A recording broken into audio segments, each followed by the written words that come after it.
नमस्कार, मैं हूं मनीषा बोंद्रे और आप देख रहे हैं केसरी उजाला न्यूज। नागपुर पुलिस ने कल सड़क निर्माण एवं ब्रिज निर्माण कार्यों में काम में आने वाले साहित्य को लेकर बैठक की। इस बैठक में यातायात संबंधी कई मुद्दों पर चर्चा में समाधान हुआ। जो साहित्य रोड पर पड़े रहते हैं, उससे यातायात में लोगों को काफी परेशानी का सामना करना पड़ता है।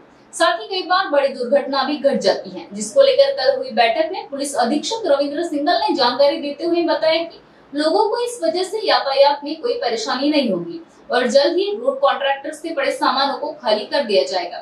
साथ ही इस वजह से होने वाली दुर्घटनाओं को भी विराम लगेगा। तो आइए जानते हैं उन्होंने आगे और क्या कहा।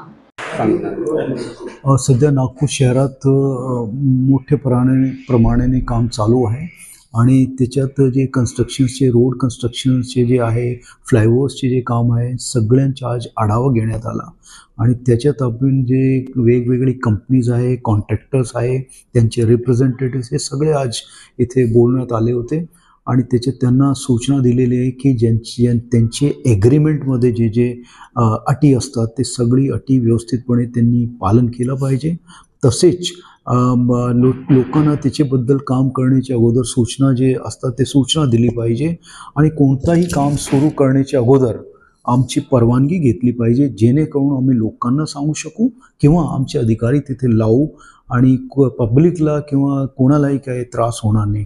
आणि जे काम अर्धावट ते सोडलेले आहे किंवा त्यांचे मटेरियल रोडवर पडलेले आहे हे ते तिथे नसलं पाहिजे आणि त्यांना सांगण्यात आलेलं आहे की वेळेवर काम करून तिथून ते सगळं काढलं पाहिजे आणि क्लीन त्यांनी केलं पाहिजे। असे भरपूर इश्यूज होते ज्याच्यावर आज आम्ही चर्चा केली आणि त्यांना सक्त सूचना दिलेली आहे जेणेकरून कोणत्याही प्रकारचे जे ॲक्सिडेंट्स वगैरे होऊ नये, लोकांना काय अडचण होऊ नये, तसेच ॲक्सिडेंटमध्ये कोणाला काय इंजरीज वगैरे होणार।